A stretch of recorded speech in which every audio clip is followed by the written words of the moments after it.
I wanted to double click on the element you mentioned in terms of components and the value addition locally.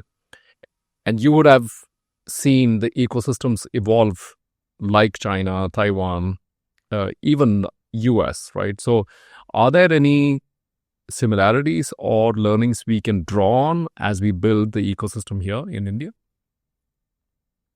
Absolutely, Prakash. We have a lot of great lessons to learn from these other countries. Broadly speaking, the lessons are about investment into infrastructure development, policies of the government, and effort taken by the government to diversify the operations. These are some aspects. Particularly, India should focus on leveraging strength in high technology industry hubs and also government programs that align national and state incentives. So that's an important point. In fact, one of the major functions of Niti Aayog being associated is mainly about coordinating between the different ministries in the central government or the union government and aligning the incentives and priorities of national and state governments. So these are very important, like programs to promote semiconductors, wherein we consider the incentives across the states and national level. Then one major thing that is missing is huge investments in research through universities. So that we all already know that India's investments in research are very limited. Both from a public sector and a private sector point of view. But of course, we all also know, if you take ISRO as an example, our efficiency of research expenditure is also very high. We can accomplish a lot with limited expenditure.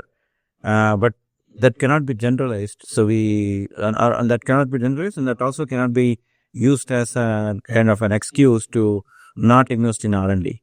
So those are some lessons. Let me go a little deep dive into the specific countries, maybe Taiwan, for example. In Taiwan, they have a well-established system for training and educating engineers and technicians involved in the semiconductor industry. Education has been given a lot of importance. So I've been, collaborating with a lot of colleagues in National Taiwan University, for example, and they're extremely good, and they are pretty high on world rankings and so on. So the training and education component is very, very important, and particularly focusing on engineers and technicians. The second thing is the government has established policy and programs aimed at developing the industry in a major way. So they have things like 5+2 innovative industries plan, and they have particularly focused on promoting high-tech industries as well. In fact, I had an opportunity to meet one of the cabinet ministers from Taiwan. She had come to Seattle a few years ago. When I had and she gave a speech, and in the speech she spoke a lot about TSMC. She was championing TSMC, and they were establishing some research ecosystem in the US. As you probably know, there has been some collaboration going on, and she was speaking so highly of TSMC, and that kind of promotion, heavy promotion, not just in terms of promoting the industries to grow, but also championing those industries globally. This kind of initiatives have been done by Taiwan. And if you compare these 2 points I mentioned about education, training, and promotion, we are definitely lagging behind. Education, of course, we have a lot of engineers graduating every year. We have probably the best in the world. I mean, largest mass of people coming out every year with engineering degrees. Even masters and PhD also a lot of people are doing. But then the quality and even more importantly, the practical know-how, the technical practical know-how, right, is lagging. So that is something we can learn from Taiwanese ecosystem. And the second thing is the promotion that I talked about. Promotion, not only promoting industries locally, but also whenever they go abroad, they don't shy away from talking about major companies. And which in India, generally, if you do that, it's being it's kind of a taboo kind of thing, right? People don't talk about specific industries because then there may be some suspicions. But I think we should go beyond that and definitely take some of our major winners, major companies to the global scale. Let me move to China for a little bit. China invested heavily in manufacturing equipment to strengthen its supply chain. So, I mean, to your audience and to yourself, I don't have to mention about how China has long away from its low cost labor and advantage kind of perception. So that was actually the entry point. Some 20 years ago, they did that. But once they got in, they captured a lot of markets. They started going up the value chain, and they invested heavily in manufacturing and supply chain strengthening. That is something that the investments, the public investments and the private sector investments that are what you call as crowding in economies. So that has really played out well for them. And secondly, they really focused on localization. They have a lot of locally produced equipment, and even those equipment that are produced locally, they have very high localization rates. Definitely, they rely on many other countries for some of the intermediate inputs and raw materials, but then they do make a lot out of them, and the value created is much more than what they're importing. And this is exactly opposite of what we are facing in India. We're importing a lot of materials. We still haven't indigenized a lot. And the investments are also going on, but not to the scale of what China did in the past. So those are two lessons from China. Going to Vietnam, I want to talk a little bit about Vietnam, because Vietnam, I always think of Vietnam as a country which we can look at without getting,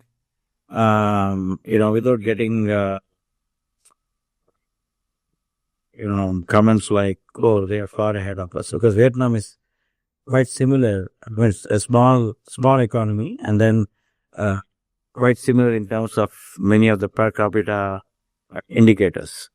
They have lower cost of living, which attracts more professional talent and workers. This is actually something we also have. Vietnam and India are quite similar in terms of cost of living and per capita income and so on. So we don't, we have a similar advantage like Vietnam. The second major thing is they do promote investments. They offer tax incentives to companies that set up operations in the country. They really give a red carpet welcome whenever people are going to invest in Vietnam. I've heard a lot about that. I've not been to Vietnam myself, but I've heard a lot from other colleagues and friends that, for example, the Japanese mission in Delhi, when they reached out to me when I was at NITI, they said, they kind of mentioned that whenever they have to, they even mildly propose some investments in Vietnam, they are just being given such a warm welcome and given whatever is needed to come in. You just got to put in the money, invest and get in. They take care of the rest. Whereas in India, even now, because despite a lot of initiatives by the Honorable Prime Minister and Commerce Minister and Finance Minister and all the other ministers and my colleagues in the bureaucracy, we still have a long way to go compared to these other countries. Like the lack of coordination between the central and state governments, state and local governments, and the land acquisition. A lot of these things are really difficult. But that again is something that happens in democracies like India. But then if you compare to the US, which you also mentioned as one of the countries, those things are pretty streamlined. Despite you can say that Taiwan is a small country, Vietnam is a small country, and also a centralized economy. China has a centralized economy. India doesn't have that luxury. But yeah, you have US, which is again very democratic. You have federal system, and pretty large, population, large economy, but US has been able to do that. So that, those kind of comparisons we have to see. And in the US, it's all because things have got quite streamlined. Like if you want to get into some investment projects, the governments actually come and cooperate with you. Same as what Vietnam does.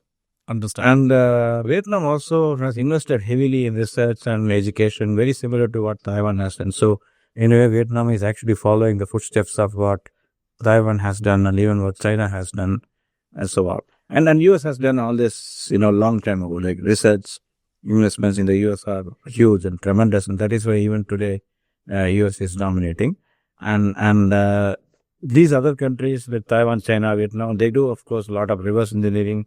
And in the past, that's what they did. But now, particularly China has moved into original research. A lot of Chinese universities have really been leading globally.